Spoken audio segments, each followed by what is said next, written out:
Magandang araw po guys, happy Sunday no. Ngayong araw na to, hindi ko sana ito mapuntahan si kaibigan Shoto no, kung wala pong nagpumilit sa atin na itanong kay kaibigan Dwinding Linyo. Alam po nyo guys na active din po kayo. Malapit na po yung eleksyon no. Hindi lang po 100 po yung nag-request, kundi mahigit na nag-chat sa atin sa FB. Gusto po daw nila na hindi magkamali na butuhan kung sino po daw ang presidente ang pinaka maganda ngayon no, na iboto. Kaya subukan po natin tatanungin kung naaba si Shoto dire bro. Tawagan daw bro, ikaw na tawag bro. Kaibigan Shoto. Salamat Shoto. Salamat kaibigan. Putan na bro, kumusta na? Kumusta kaibigan? Naami dire kaibigan? Oo, nakabalo ko na alam po ninyo yung pakay ko. Hindi mo ni kuan ba, dili mo ta kuani mo anhi dire. Di sana ako pumunta dito kami ni Ramel. Naamang ko nag-chat sa ako, mayroon nag-chat ba? Na importante lang talaga no. Sobra gatos ning tao nag-chat sa kuha na ipa-ask daw na kung kinsa daw ang dapat piliun daw sa umaabot no sa darating na halalan. Presidente og kuan oo. Kay basin daw og magkamali na po daw sila og pili. Guys, na si Shoto guys ha. Meron akong tatanungin sa inyo guys. Nagkamali po ba kayo na si BBM yung pinili ninyo? Comment lang po kayo dyan ha, kung mayroong nagawa si BBM sa Pilipinas na maganda. Comment po ninyo kung ano po, ipakita natin ba kung ano talaga sa yung dating presidente natin. Kayo din kahit po taga Davao, malapit lang kami dito, wala kaming pinipili no, neutral din kami. Nasa inyo lang kung mayroong man nagawa yung natin dati. At saka ngayon i-compare po natin kung sino ang mas maganda. Ngayon mayroon pong nagtatanong sa amin guys no. At saka nag-comment, nag-chat sa FB na Messenger, sa FB ko. Itatanong daw natin kung sino po daw ang pinaka magandang iboto sa susunod na halalan. Kaibigan, na ako iikuha sa mo kung kinsa man ang maayo. Makikita po ba ninyo?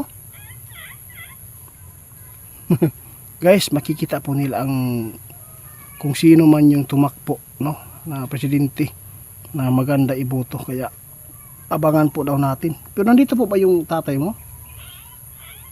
Wala. Ay, sige, nandyan po daw sa karian guys. Pasensya ka na kaibigan ha.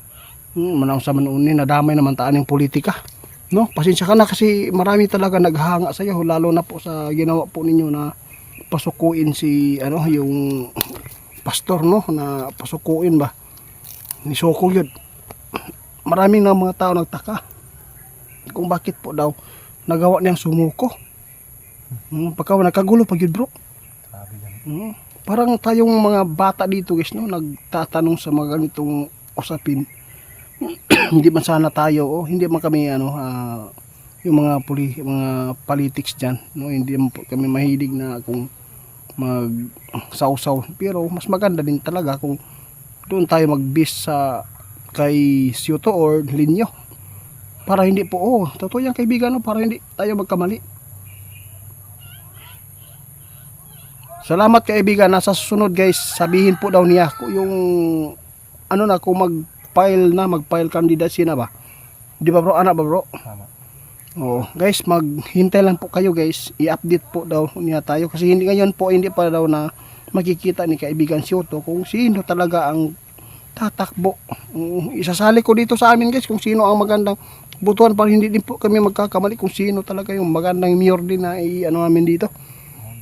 Kasi mahirap po talaga, sayang. Ilang years po silang nakaupo dyan pero wala namang ginawang mabuti. Tingnan nyo yung mga daan namin dito, lubak-lubak, di ba? Lubak-lubak, puro buslot. Wala. Kaya dapat talaga hindi masayang yung boto natin. Ay, salamat no, nandito si Shoto. Shoto, happy Sunday no. Salamat na nandito po kayo. Maraming salamat po daw sa ginawa po ninyo na kabutihan no. Grabe yung pinakita mong galing na yung pagtulong po ninyo sa amin ba, kahit po nasa exploration kami na kanang gipit ba, nandito ka, bigla kang dumating sa amin. Ano pong maipayo po ninyo sa mga tao ngayon kung sakali man darating yung halalan?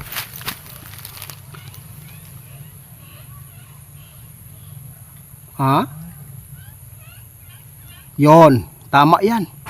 Ang sabi po ni kaibigan natin na Shoto guys, huwag tayong magpadala po sa mga tumatakbo bitaw, kada bitaw mga plastic no, na doon lang nila ipapakita yung kabutihan nila na pailing na kanang nagkuan na mudaganay na. O huwag kayong magpauto sa pira. Kung mayroong pira, tanggapin lang. Pero huwag kayong mag-iingay para hindi po kayo madisgrasya. Kasi po, kadalasan po talaga sa halalan guys, patayan eh. Kung sino man yung ibubuto nyo, huwag kayong magkampi-kampi. Sa inyo na lang po, no? Kanang sikrito na lang po kung sa inyo ang butuan. Tarawon daw ay mo padala sa kwarta. Kanang mga tao na manghaylo daw og kwarta na si Dwayne din nato, ang amigo. Muna yung mga tao na dili kasaligan, no? Salamat kaibigan Shoto ha. Ngayon, hindi kami magtatagal ni Ramil kasi uulan na, magbiyahe pa man mi. Kuan lang ka ng pag-amping lang ka ha. Oo. Sana na lagi ka pong gabayan po ni kaibigan ninyo din.